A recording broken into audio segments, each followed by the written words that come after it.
mo bibili ka ng tanit, edi ipangkain mo lang lang.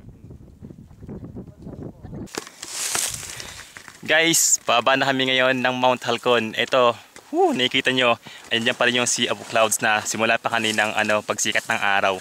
Andyan na, pero hanggang ngayon, ang normal to dito ang ganda panahon. Actually, napakaganda ng climb namin ng araw na to. At